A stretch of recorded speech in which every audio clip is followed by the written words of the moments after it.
الحمد لله نحمده ونستعينه ونستغفره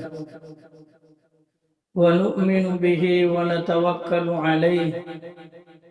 ونعوذ بالله من شرور أنفسنا ومن سيئات أعمالنا من يهد الله فلا مضل له ومن يضلله فلا هادي له ونشهد أن لا إله إلا الله وحده لا شريك له ونشهد أن سيدنا ومولانا محمدا عبده ورسوله أما بعد قال الله تعالى في القرآن المجيد أعوذ بالله من الشيطان الرجيم بسم الله الرحمن الرحيم يا أيها الذين آمنوا قوا أنفسكم وأهليكم نارا صدق الله مولانا العظيم وصدق رسوله النبي الكريم ونحن على ذلك لمن الشاهدين والشاكرين والحمد لله رب العالمين قال النبي صلى الله عليه وسلم كلكم راع وكلكم مسؤول عن رعيته أو كما قال عليه الصلاة والسلام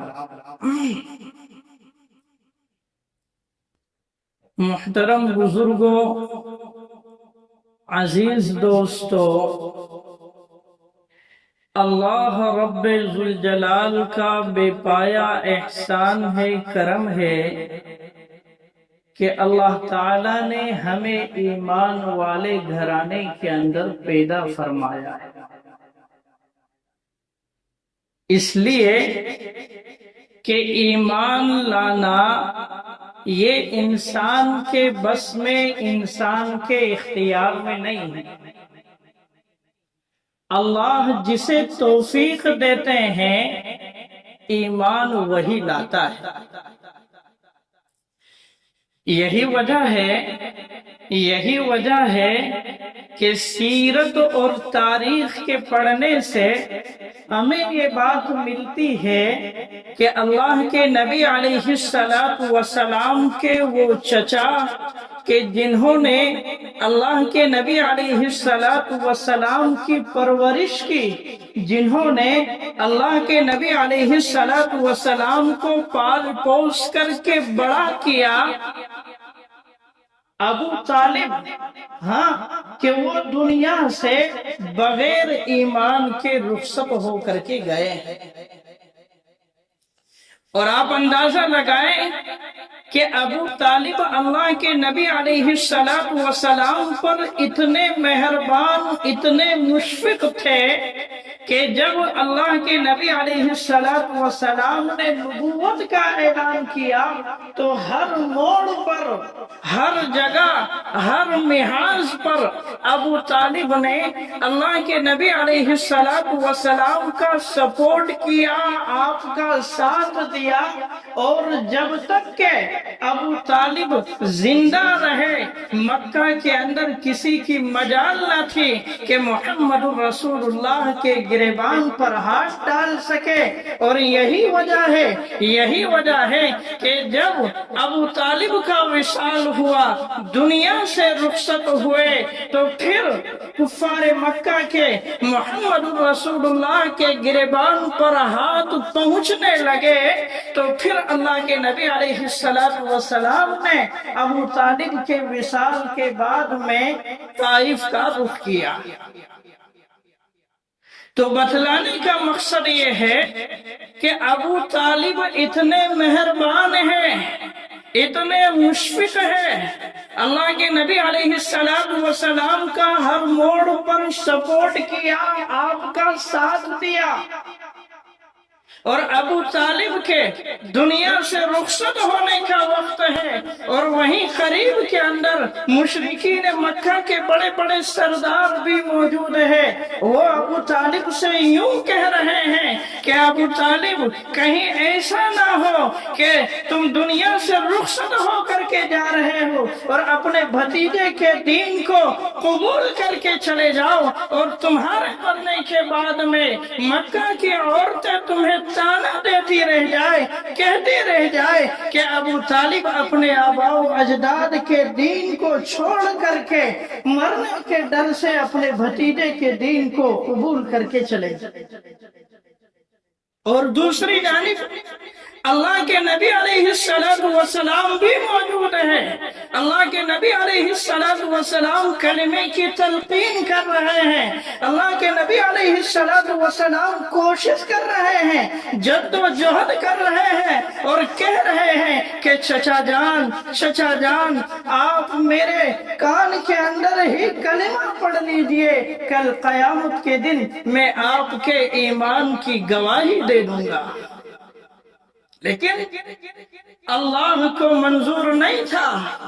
اللہ کو منظور نہیں تھا۔ اللہ نے فوراً اللہ کے رسول پر قرآن کی آیت نازل فرمائی، انک لا تہدی من احببت ولکن اللہ یہدی من یشاء، کہ اے نبی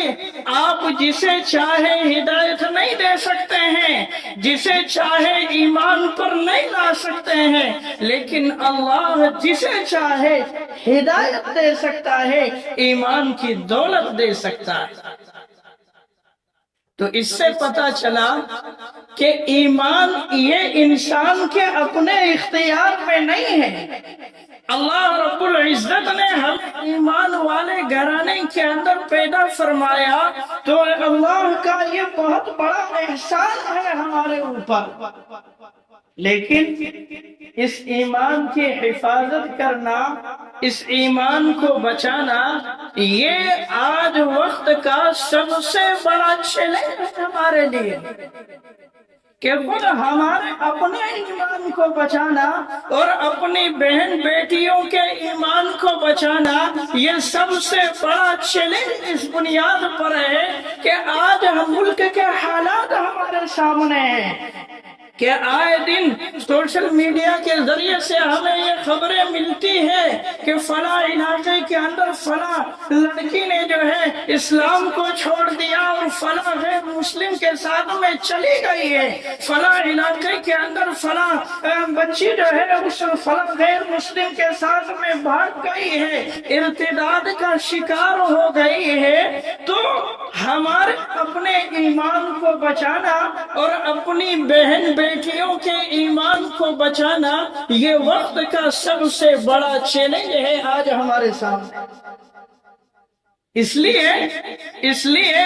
کہ بقول مولانا خلیل الرحمن سجاد نعمانی کے کہ آج RSS اور بجرنگ دل اور دیگر ہندو تنظیمیں باقاعدہ اپنے نوجوانوں کو ٹریننگ دے رہے ہیں، مشق کروا رہے ہیں، اور سوشل میڈیا کے ذریعے سے وہ اپنے نوجوانوں کو کہہ رہے ہیں کہ مسلم بچیوں کو، مسلم لڑکیوں کو پیار و محبت کے جال میں پھنساؤ، اور وہ سارے کے سارے وہ ورڈ اور وہ الفاظ استعمال کرنا سیکھ رہے ہیں کہ جو ہم روزمرہ کی زندگی کے اندر استعمال کرتے ہیں، جیسے کہ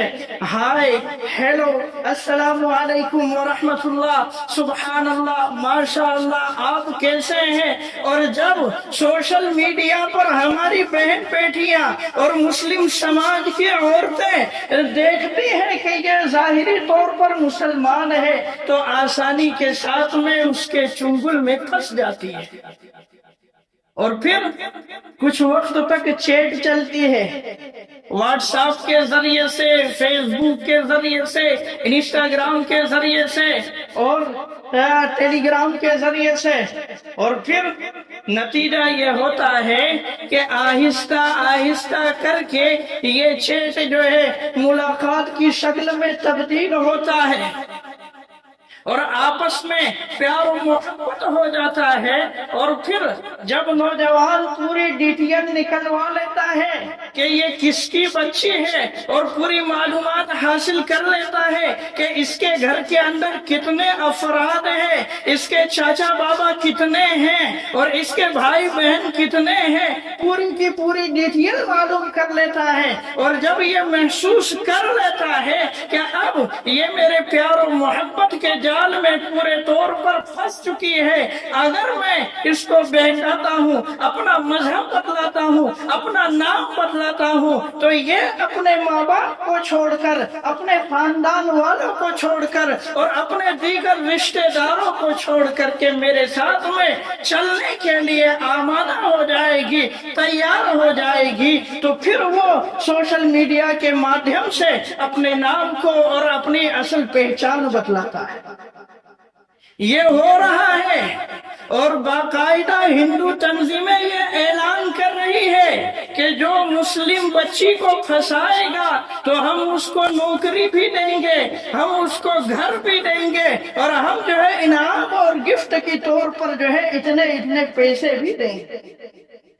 لیکن آج مسلمان ہے کہ خاموش بیٹھا ہوا ہے، اور واقعتاً سچ مچ میں ایسا ہو رہا ہے۔ ابھی 2-4-8 روز پہلے کی بات ہے کہ واٹس ایپ پر جو ہے ایک ویڈیو آئی، میرٹھ ضلع کے موانا گاؤں کی ہے، کہ جس گاؤں کے اندر میں خود گیا ہوں، اس لیے کہ میرے استاد جو ہے حفظ کے وہیں کے رہنے والے ہیں، تو اس اعتبار سے جانے کا میرا اتفاق ہوا۔ تو اسی گاؤں کی بچی کہ جو سوشل میڈیا کے ذریعے سے کسی غیر مسلم سے پھنسی، اور غیر مسلم سے پھنسنے کے بعد میں آپس میں پیار و محبت ہوا، اور پھر نتیجہ یہ نکلا کہ وہ کورٹ میرج کے اعتبار سے شادی کرنے کے لیے کورٹ کے باہر ہے، اور اس کا باپ اسے جب پتہ چلا، اس کے خاندان والوں کو جب پتہ چلا، تو وہ باپ اپنی بیٹی کو سمجھا رہا ہے، اس کی منت سماجت کر رہا ہے، ہر طریقے سے سمجھانے کی کوشش کی، لیکن بچی ٹس سے مس ہونے کے لیے تیار نہیں ہے، باپ کی بات ماننے کے لیے تیار نہیں ہے، اور پھر آخرکار اس باپ نے چھک ہار کر کے اپنی بچی سے یہ کہا کہ اگر تو اس سے ریلیشن اور تعلقات رکھنا چاہتی ہے تو میں تجھ سے اپنے تعلقات کو ختم کرتا ہوں، اپنی رشتہ داری کو ختم کرتا ہوں۔ یہ ہو رہا ہے، اور یہ سوشل میڈیا کے ذریعے سے ہوا ہے، یہ ابھی کی رپورٹ ہے۔ اب آپ اندازہ لگائیں کہ جس باپ نے بچپن سے لے کر کے جوانی تک جس لڑکی کی پرورش کی، اور جس کی خاطر مصیبتوں کو جھیلا، پریشانیوں کو جھیلا، اور پھر اسی بیٹی نے باپ کے ساتھ میں جب یہ رویہ اختیار کیا، تو اس باپ کو کتنی تکلیف ہوئی ہوگی، اس کے دل کو کتنی ٹھیس پہنچی ہوگی، ہم اور آپ اس کا اندازہ نہیں لگا سکتے۔ میرے بھائیو، اس لیے چوکنا رہنا، بیدار رہنا بہت ضروری ہے۔ تو سوشل میڈیا کے ذریعے سے یہ سب کچھ ہو رہا ہے، اس لیے میں سمجھتا ہوں کہ اپنی بہن بیٹیوں کو کہ جو بالکل جوانی کی دہلیز پر قدم رکھ رہی ہیں، انہیں ان کے ہاتھ میں بڑا موبائل دینا گویا کہ انہیں ہلاکت کی کھائی میں، بربادی کی کھائی میں ڈھکیلنا ہے۔ اس لیے ہم اپنی بہن بیٹیوں کے ہاتھوں میں بڑا موبائل بالکل بھی نہ دیں، اور ہم اپنے بچوں کے ہاتھوں میں، لڑکوں کے ہاتھوں میں بھی نہ دیں، اس لیے کہ اس کے ذریعے سے ہمارے بچے بھی بگڑ رہے ہیں۔ کہ اسکول تو ہمارے بچے چلے جاتے ہیں، لیکن یہ ہے کہ مدرسہ جانے کے نام پر جو ہے ہمارے بچے کچھ نہیں کر پاتے، وہ گھر پہ آنے کے بعد میں جو ہے موبائل کے اندر گیم کھیل رہے ہیں، یا پھر جو ہے موبائل کے اندر اور بھی کچھ کام کر رہے ہیں۔ تو یہ ہو رہا ہے کہ ویڈیوز دیکھی جا رہی، یہ ہو رہا، تو بہت ساری چیزیں جو ہے موبائل کے ذریعے سے جو ہے آج ہو رہی ہے۔ اس لیے اپنے ایسے بچے کہ جو پڑھنے کی عمر کے رہے ہیں جنہوں نے ابھی ابھی جوانی کی دہلیز پر قدم رکھا ہے، جو نہ سمجھ ہے کہ جو اپنے اچھے اور برے کو صحیح طور پر سمجھ نہیں پا رہے ہیں، ایسے بچوں کے موبائل تھما دینا تو گویا انہیں بربادی کی، ہلاکت کی کھائی میں ڈھکیل دینا ہے۔ تو ایک تو موبائل سے پرہیز کروایا جائے، یہ بنیادی وجہ ہے ارتداد کی، اور ایک دوسری وجہ مخلوط تعلیم ہے کہ مخلوط تعلیم کے نتیجے میں جب ریلیشن اور تعلقات ہو جاتے ہیں کہ جب لڑکا اور لڑکی ایک دوسرے کے ساتھ میں پڑھ رہے ہیں، ایک دوسرے کے ساتھ میں تعلقات ہموار ہو رہے ہیں، ایک دوسرے کے ساتھ میں اٹھنا بیٹھنا ہو رہا ہے، کھانا پینا ہو رہا ہے، اور کافی شاپ میں جا کر کے کافی پی جا رہی ہے، اور ایک دوسرے کے برتھ ڈے پارٹی کے اندر شرکت کی جا رہی ہے، پروگرامات میں شرکت کی جا رہی ہے، اور پھر یہی ریلیشن اور تعلقات کب پیار و محبت کے اندر تبدیل ہو جاتا ہے انسان کو پتہ نہیں چلتا ہے، انسان کو پتہ نہیں چلتا ہے، اور یہ مخلوط تعلیم کے نتیجے میں ہو رہا ہے۔ ہاں، یہ مخلوط تعلیم کے نتیجے میں ہو رہا ہے، اور میں برہان پور شہر کے اندر تقریباً 7 سے 8 سال پڑھایا ہوں، تو میں نے ان 7-8 سالوں کے اندر دیکھا ہے کہ تقریباً 8 سے 10 لڑکیاں مرتد ہو گئی، ایمان کو چھوڑ بیٹھی اور غیروں کے ساتھ میں چلی گئی۔ نتیجہ کیا نکلا؟ وجہ کیا تھی؟ وجہ یہی تھی کہ مخلوط تعلیم تھی، اسکول اور کالجز میں تعلقات قائم ہوئے، ریلیشن بنے کہ جس کے نتیجے میں وہ غیروں کے ساتھ میں چلی گئی، غیروں کے ساتھ میں چلی گئی۔ اس لیے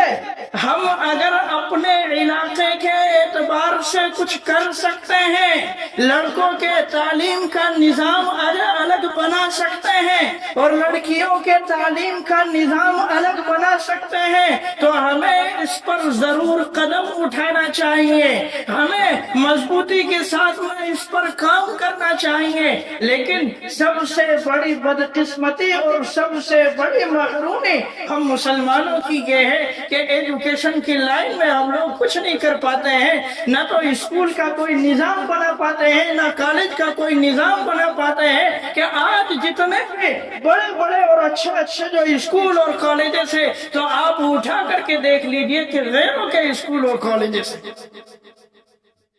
اور پھر نتیجہ یہی ہوتا ہے کہ ہماری بیٹی ہمارے ہاتھوں سے نکل کر کے چلی جاتی ہے۔ تو اس لیے اگر ہم معاشرے میں، سماج میں، کسی علاقے کے اندر، کسی محلے کے اندر یہ دیکھ رہے ہیں کہ ظاہری طور پر یہ مسلم بچی ہے، برقعے کے اندر ہے، کسی اجنبی مرد کے ساتھ میں ہے، تو ہم یہ نہ سمجھیں کہ یہ تو فلاں آدمی کی پرابلم ہے، یہ فلاں کی بچی ہے، فلاں محلے کی رہنے والی ہے، یہ ہماری پرابلم نہیں ہے۔ اگر ہم یہ سمجھتے ہیں کہ میں تو کرانہ دکان چلا رہا ہوں، میں پان کی ٹپری چلا رہا ہوں، میں ہوٹل چلا رہا ہوں، میں رکشہ چلا رہا ہوں، میں اس کے لیے کیا کر سکتا ہوں؟ میں تو کچھ نہیں کر سکتا، یہ فلاں کی پرابلم ہے۔ اگر ہم یہ سمجھتے ہیں تو یاد رکھیے کل قیامت کے دن یہی ہماری پکڑ کا ذریعہ بنیں گے۔ اس لیے کہ حدیث میں آتا ہے کلکم راعی وکلکم مسئول عن رعیتہ، کہ تم میں سے ہر شخص ذمہ دار ہے معاشرے کو سدھارنے کا، سماج کو سدھارنے کا۔ تو اس اعتبار سے ہر فرد کی ذمہ داری ہے، ہر فرد کی ذمہ داری ہے کہ اگر وہ غلط ہوتا ہوئے دیکھ رہا ہے کہ ہماری مسلم بہن ہے، کہ اگر ہم نے کچھ قدم نہ اٹھایا تو ہو سکتا ہے کہ یہ دوسرے مذہب کے ماننے والے کے ساتھ میں چلی جائے گی، یہ مرتد ہو جائے گا، تو ہم سے اس کے بارے میں پوچھ ہوگی، سوال ہوگا۔ اس لیے ہم سب کی ذمہ داری ہے کہ اگر ہم معاشرے میں، سماج میں دیکھ رہے ہیں کہ فلاں بچی فلاں کے ساتھ میں ہے، تو کم از کم اگر ہم ہاتھ سے روک سکتے ہیں، طاقت کے کے بلبوتے پر روک سکتے ہیں تو طاقت سے ضرور روکیں۔ اس لیے کہ حدیث کے اندر بھی یہ بات موجود ہے کہ اگر غلط ہوتا ہوا دیکھے اور ہاتھ سے روکنے کی طاقت ہو تو ہاتھ سے روکے، اور اگر ہم دیکھ رہے ہیں اور ہاتھ سے نہیں روک سکتے تو اگر زبان سے روکنے کی طاقت ہو تو زبان سے ضرور روکے، اور اگر زبان سے روکنے کی بھی طاقت نہ ہو تو کم از کم دل کے اندر برا سمجھے۔ لیکن دل کے اندر برا سمجھنے کا یہ مطلب نہیں ہے کہ آپ یہاں کچھ نہیں کر سکتے تو اس کے ماں باپ کو بھی آپ اطلاع نہ دیں، نہیں۔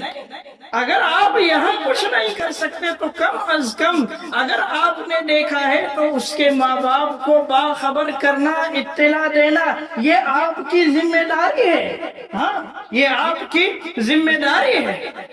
لیکن ماں باپ کو بھی چاہیے کہ اگر کوئی سامنے والا باخبر کر رہا ہے تو اپنی بہن بیٹیوں کی، اپنی بچیوں کے ایمان کی حفاظت کے لیے ان کی نگرانی کرے، ان کی نگرانی کرے۔ اس بنیاد پر کہ بعض مرتبہ ایسا ہوتا ہے کہ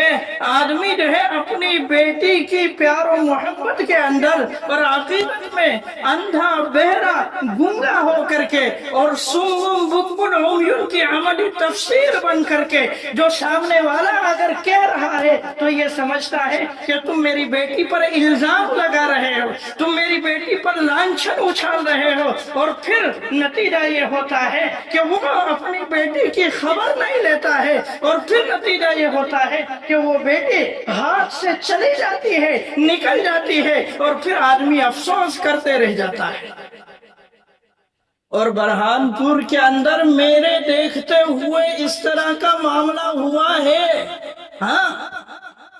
کہ جب بچی غیر مرد کے ساتھ میں تھی، غیر مسلم کے ساتھ میں تھی، شکایت کرنے والوں نے اس کے ماں باپ کو شکایت کی تو اس نے کہا کہ بس وہ تعلقات ہے، تھوڑی سی جان پہچان ہے، پیار و محبت والا معاملہ نہیں ہے۔ لیکن پھر وہی بچی بھاگ کر کے چلی گئی، اور ابھی حکومتی ریکارڈ کے اعتبار سے وہ بچی بالغ بھی نہیں تھی، بلکہ 16 سال یا 17 سال یا اس سے بھی شاید کم عمر کی تھی وہ بچی۔ بہرحال جب معاملہ کورٹ کے اندر گیا، کچہری کے اندر گیا، تو وہی بچی اسی نے اپنے ماں باپ کو پہچاننے سے انکار کر دیا اور کہہ دیا کہ یہ کون ہے، میں ان لوگوں کو نہیں جانتی۔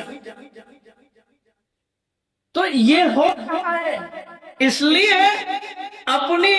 بہن بیٹیوں کے معاملے میں، اپنی بچیوں کے معاملے میں چوکنا رہنا، ہوشیار رہنا بہت ضروری ہے، ہاں، اور یہ مخلوط تعلیم کے نتیجے میں ہو رہا ہے۔ اسی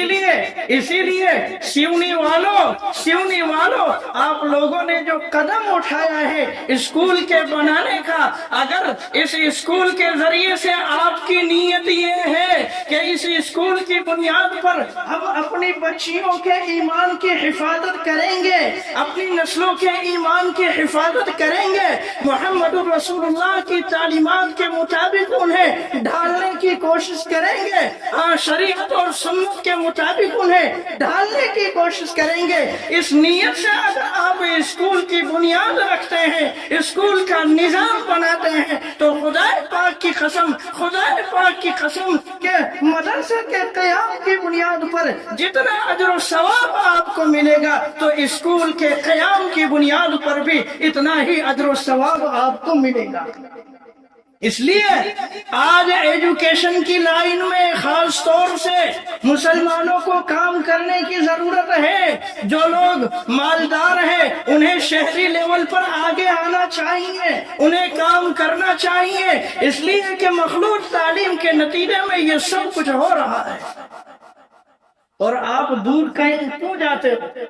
ابھی بھوپال کا معاملہ سامنے آیا، ابھی 2 دن پہلے کی بات ہے کہ حافظ صاحب نے ایک ویڈیو دکھایا کہ ریلوے اسٹیشن پر، بھوپال ریلوے اسٹیشن پر 3-4 مہیلائیں برقعے والی ایک نوجوان لڑکی کو کھینچ کر کے لے کر کے جا رہے ہیں کہ جو غیر مرد کے ساتھ میں پھنسی ہوئی تھی۔ یہ سوشل میڈیا کے ذریعے سے خبریں موصول ہو رہی ہے، لیکن ہم اس معاملے میں بے فکر نہ رہیں۔ میں یہ ساری کی ساری باتیں آپ کے سامنے اس لیے کر رہا ہوں کہ امت کو حالات کے اعتبار سے باخبر کرنا، چوکنا کرنا، ہوشیار کرنا، یہ ایک عالم کی ذمہ داری ہوتی ہے۔ اس اعتبار سے میں آپ کے سامنے یہ باتیں کر رہا ہوں، اور آپ یہ نہ سمجھے کہ ہمارے یہاں پر جو ہے اس طرح کا کوئی معاملہ پیش نہ آیا۔ نہیں، اللہ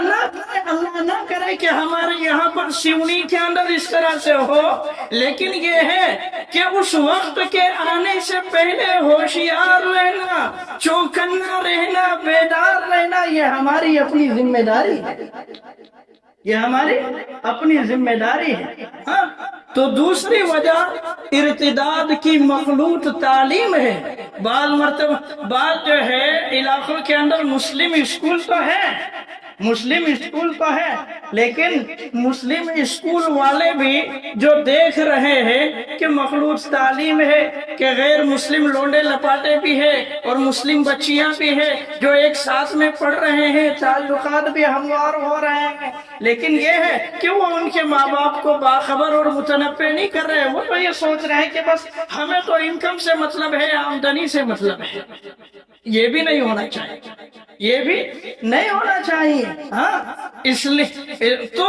سماج کو سدھارنا، معاشرے کو سدھارنا، یہ ہم سب کی ذمہ داری ہے۔ یہ نہ ہو کہ ملکہ مدرسہ فیض العلوم کے ناظم صاحب ہے، ہم نے ان کو جو ہے یہاں پر بلایا ہے تو اس اعتبار سے صرف ان کی ذمہ داری ہے، یا پھر یہ جامع مسجد کے امام صاحب ہے تو صرف ان کی ذمہ داری نہیں، بلکہ معاشرے کے، سماج کے ہر فرد کی ذمہ داری ہے کہ اگر غلط ہوتا ہوا دیکھ رہا ہے تو اسے روکنے کی کوشش کرے، اگر خود نہیں کر سکتا ہے کسی اور کے ذریعے سے رکوا سکتا ہے تو ضرور رکوائے۔ ہاں، تو ارتداد کی ایک دوسری اہم وجہ مخلوط تعلیم ہے، اور تیسری ایک وجہ اور بھی ہے ارتداد کی،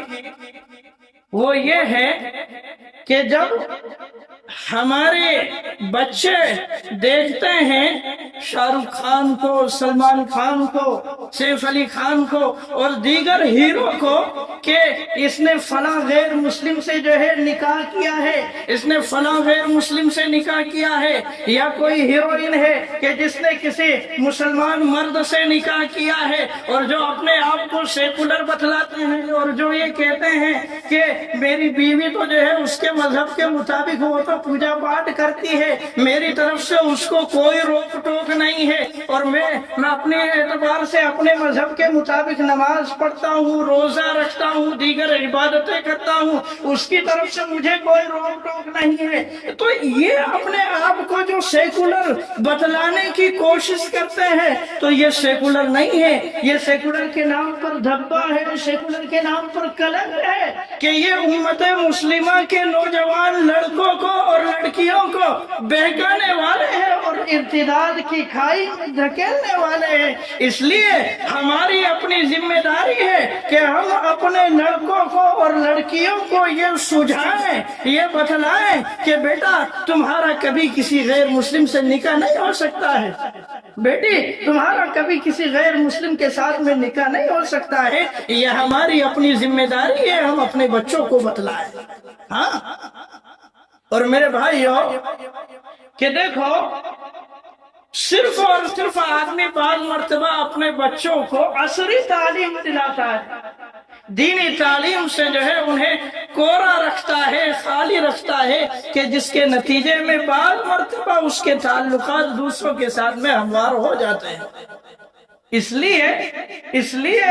عصری تعلیم کے ساتھ ساتھ میں ہماری اپنی ذمہ داری ہے کہ ہم اپنی بہن بیٹیوں کو، اپنے بچوں کو دینی تعلیم کے ساتھ میں آراستہ کریں، اس لیے کہ ماں باپ کی سب سے پہلی ذمہ داری اس بنیاد پر ہے کہ قرآن کریم کے اندر اللہ نے سب سے پہلے مخاطب ماں باپ کو بنایا۔ اللہ نے فرمایا یا ایھا الذین آمنوا انفسکم واہلیکم نارا، کہ اے ایمان والو اپنے آپ کو اور اپنے گھر والوں کو، اپنے اہل و عیال کو جہنم کی آگ سے بچاؤ۔ کہ جس طریقے سے اگر سردی کا موسم آتا ہے